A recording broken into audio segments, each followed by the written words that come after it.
வணக்கம். இன்று நாம் பார்க்கக்கூடிய பதிவு என்னவென்றால், தமிழ் ஸ்ரீ பாரபவஸ்துடைய தமிழ் புத்தாண்டு பலன்களை பார்க்கலாம். இந்த தமிழ் புத்தாண்டு பலன்கள பொதுவாவே பார்த்துட்டீங்கன்னா, ஒரு வருடத்துடைய ஒரு பலன்களை நிர்ணயிப்பது என்பது, வருட கிரகங்களான குரு பகவான், சனி பகவான், ராகு, கேது பகவானுடைய அவர்கள் இருக்கக்கூடிய இருப்பிடத்தை வைத்தும், ராசியை வைத்தும் ராகு, கேது, குரு பெயர்ச்சி, சனி பெயர்ச்சி இந்த பெயர்ச்சிகளை வைத்துதான் இந்த ஒரு வருடத்துடைய பலன்களை ஒரு ராசிக்காரர்களுக்கு நம்ம நிர்ணயம் பண்ண முடியுங்க.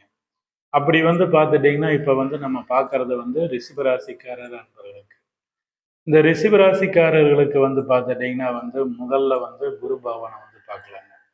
இந்த தமிழ் புத்தாண்டு வருடத்துல உங்களுக்கு குரு பகவான் 2ஆம் பாவகத்துல இருந்து இந்த வருஷம் பார்த்துட்டீங்கன்னா ஜூன் 1ஆம் தேதி வைகாசி மாதம் 18ஆம் தேதி அன்னைக்கு குரு பயிற்சி ஆகுது.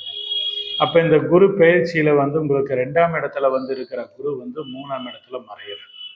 அப்போ 2ஆம் இடத்துல இருக்கக்கூடிய ஒரு குருவாகப்பட்டது 3ஆம் இடத்துல மறைகிறது ஒரு விதத்தில் நன்மை தானுங்க. எப்படின்னா உங்களுக்கு 8க்கு அதிபதி 3ஆம் இடத்துல மறைஞ்சிருக்கிறார்.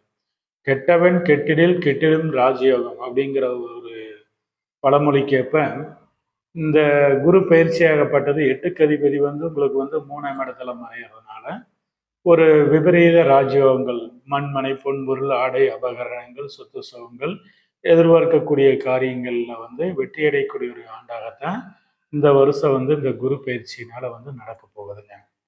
ரெண்டாவது உங்க ராசிக்கு பார்த்துட்டீங்கன்னா 7ஆம் ராசியை குரு 5ஆம் பார்வையா பார்க்கறதுனால இந்த வருடத்துல ரிஷப ராசிக்காரர்களுக்கு திருமண காரியங்கள் எதிர்பார்க்கக்கூடிய ஒரு ராசிக்காரர்களுக்கு இந்த வருடம் குரு பார்வையினால சுப திருமண ஒரு யோகங்கள் இந்த வருஷம் உங்களுக்கு அமைய போகக்கூடிய ஒரு யோகமாகத்தான் இந்த ரிஷப ராசிக்காரர் நண்பர்களுக்கு அமைய போகுதுங்க. மற்றொரு பார்வையாகப்பட்டது உங்க ராசிக்கு 9ஆம் இடத்தை குரு பார்க்கிறார். அப்போ 9ஆம் இடத்தை குரு பார்க்கறதுனால நீங்க செய்த பாவங்கள் பாவங்கள் எல்லாம் விலகி சுப புண்ணியங்கள் கொடுக்கக்கூடிய ஒரு யோகமாகத்தான் இந்த வருஷம் அமைய போகுது. உங்க தகப்பன் வழி சொத்துக்கள், பூர்வீக வழி சொத்துக்கள் இதுகள் எல்லாமே உங்களுக்கு பகை பிரச்சனைகள்ல இருந்தாலும் கூட ஒரு சாதகமான ஆண்டாகத்தான் பூர்வீகத்துல ஒரு சாதக யோகமான ஆண்டாகத்தான் இந்த வருஷம் அமைய போகுதுங்க. மூன்றாவது பார்வைங்கிறது உங்க ராசிக்கு 11ஆம் இடத்தை குரு பார்க்கறதுனால உயர்கல்வி படிக்கக்கூடிய ஒரு மாணவர்களுக்கு இந்த வருஷம் உயர்கல்வியை படிக்கக்கூடிய ஒரு வாய்ப்புகள் கிடைக்கக்கூடிய ஒரு யோகங்கள் உண்டு.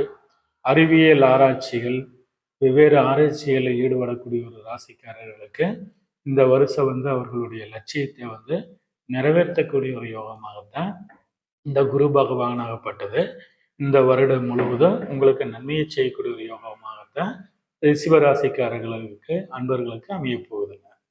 ரெண்டாவது சனி பகவான்.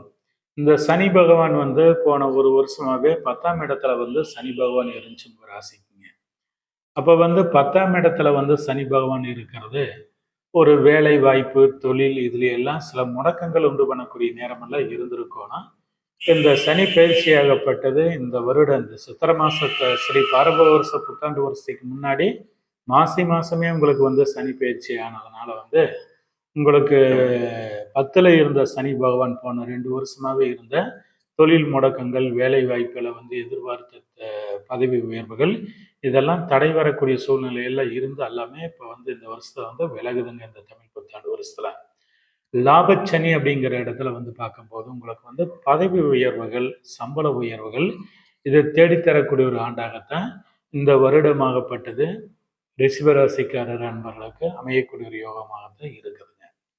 அப்போ இந்த சனி பகவானாகப்பட்டது உங்க ஜாதக ராசினால பார்த்துட்டீங்கன்னா முதல் பார்வை அப்படிங்கிறது 3ஆம் பார்வையாகப்பட்டது உங்க ராசியவே சனி பகவான் பார்க்கறனால உங்களுக்கு பார்த்துட்டிங்கன்னா சில நேரங்களில் பார்த்துட்டிங்கன்னா சில மனச்சங்கடங்கள் சில நேரங்கள் உண்டு பண்ண இருந்தாலும் பெரிய அளவில் குற்றங்கள் சில தடைகள் கொடுத்தாலும் மீண்டும் அதிலிருந்து ஜெயிச்சு மேடேறி வரக்கூடிய ஒரு யோகமெல்லாம் உங்கள் ராசிக்கு இருக்குங்க.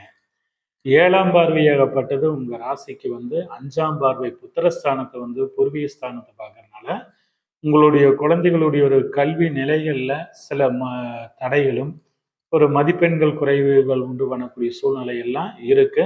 சனிக்கிழமை தவறாமல் பெருமாள் கோயிலுக்கு போய் நெய் விளக்கு போட்டு வந்தீங்கன்னா உங்களுடைய வாரிசுகளுக்கு வந்து கல்வி நிலைகளும் உடல் ஆரோக்கியங்களும் மென்மேலும் நல்லா இருக்குங்க, தப்பு இல்லைங்க. அதே மாதிரி வந்து பூர்வீக ஸ்தானத்தை வந்து சனி பகவான் வந்து பார்க்கறதுனால பூர்வீக சொத்துகள் வந்து பார்த்துட்டிங்கன்னா ஒரு பராமரிப்பு பண்ணக்கூடிய ஒரு ஆண்டாகத்தான் இந்த வருஷம் வந்து சனி பயிற்சியாகப்பட்டது உங்கள் ராசிக்கு இருக்க போகுதுங்க. 10ஆம் பார்வையாகப்பட்டது உங்கள் ராசிக்கு வந்து 8ஆம் இடத்துல வந்திருக்கிறதுனால உங்களுக்கு உடைய எதிரிகளுடைய தொல்லைகள் வந்து இந்த சனி பயிற்சியினால் வந்து பார்த்துட்டிங்கன்னா சுத்தமாக வந்து விலகுதுங்க. பொதுவாகவே சனி பகவான் வந்து ரிஷிவ ராசிக்கு இப்போ பாதகமான நேரங்கள் எல்லாம் எதுவும் கிடையாது. ஒரு சாதகமான ஆண்டாகத்தான் இந்த வருஷம் வந்து உங்களுக்கு இருக்குதுங்க. 3வது 4வது பார்க்கறதுன்னா ராகு கேது பயிற்சிங்க. அப்போ இந்த ராகு கேது பயிற்சி அப்படிங்கிறது வந்து உங்கள் ராசிக்கு வந்து பார்த்துட்டிங்கன்னா போன ஒரு 1.5 வருஷமாகவே வந்து ரிஷபராசிக்கு 4 கேது இருந்து உங்கள் ராசிக்கு வந்து பார்த்துட்டிங்கன்னா 10ஆம் இடத்துல வந்து ராகு இருந்துட்டார். 10ஆம் இடத்துல வந்து ராகு இருக்கிறனால வந்து வேலை வாய்ப்புகளில் திறமைகள், முயற்சிகள், உழைப்பு அத்தனையும் பண்ணி நம்ம முன்னேறலாங்கிற சூழ்நிலையெல்லாம் இந்த ராகு பகவானால் வந்து இருக்கு. அதில் வந்து உங்களுக்கு வந்து வரக்கூடிய கார்த்திகை மாதம் வந்து 18ஆம் தேதி டிசம்பர் மாதம் 5ஆம் தேதி தான் ராகு கேது பயிற்சி ஆகிறாரு. இந்த ராகு கேது பயிற்சி ஆகிற வரைக்கும் ராகு பகவானால் உங்களுக்கு வந்து தொழில் வேலை வாய்ப்புகளில் ஒரு முன்னேற்றங்கள் இருக்கக்கூடிய இடங்கள்ல தான் இருக்கக்கூடிய குற்றங்கள் வந்து கிடையாதுங்க. மற்றொரு கிரகமான கேது பகவான் வந்து உங்கள் ராசிக்கு 4ஆம் இடத்துல வந்து அமர்ந்து போன ஒரு 1.5 வருஷமாகவே மனக்குழப்பங்கள், சுகயோகங்கள், சுகபோகங்கள் எதுவும் கிடைக்க இல்லாத ஒரு சூழ்நிலையெல்லாம் இந்த கேது பகவானால் வந்து இருந்துச்சுங்க. இது வந்து பார்த்துட்டிங்கன்னா டிசம்பர் 5ஆம் தேதி அன்றைக்கு உங்களுக்கு வந்து பார்த்துட்டிங்கன்னா ராகு கேது பயிற்சி ஆகுது. இதுக்கப்புறம் தான் வந்து உங்களுடைய சுகங்களும் போகங்களும் எதிர்பார்க்கக்கூடிய ஒரு யோக வாழ்க்கையை அமையக்கூடிய ஒரு யோகமெல்லாம் உண்டு. இருந்தாலும் வந்து உங்களுக்கு வந்து ஞாயிற்றுக்கிழமை காலையில் ஒரு 5:30 மணிலேருந்து 6 மணிக்குள்ளே பிள்ளையாரை போய் 9 தடவை சுற்றி கையெடுத்து கும்பிட்டு வந்தீங்கன்னா உங்களுக்கு கேது பகவானால் இருக்கக்கூடிய அலைச்சல் எல்லாம் விலகு யோகமான காலகட்டங்கள்லாம் இந்த வருஷம் அமைய போகுது. பொதுவாகவே ரிஷபராசிக்காரர் அன்பர்களுக்கு இந்த வருஷம் வந்து பார்த்துட்டிங்கன்னா 100% ஒரு 80% நன்மைகள் செய்யக்கூடிய ஆண்டாகத்தான் இந்த வருஷம் வந்து அமைய போகுதுங்க. மொத்தத்தில் வந்து இந்த ரிஷபராசிக்காரர்கள் அன்பர்களுக்கு இந்த வருஷம் வந்து வெற்றிகரமான ஒரு ஆண்டாகத்தான் உங்களுக்கு அமைய போகுதுங்க. அதே மாதிரி வந்து இந்த அரசியல்வாதிகளுக்கு ரிஷபராசிக்காரர்களுக்கு ஒரு செல்வாக்குகள், பதவிகள், அந்தஸ்து, புகழ் இதெல்லாம் தேடக்கூடிய ஒரு ஆண்டாகத்தான் இந்த ரிஷபராசிக்காரர் அன்பர்களுக்கு இந்த வருடம் தமிழ் பாரவ வருஷத்தில் வந்து கிடைக்கக்கூடிய ஒரு யோகமாகத்தான் உங்களுக்கு வந்து அமைய போகுதுங்க. நன்றி, வணக்கம்.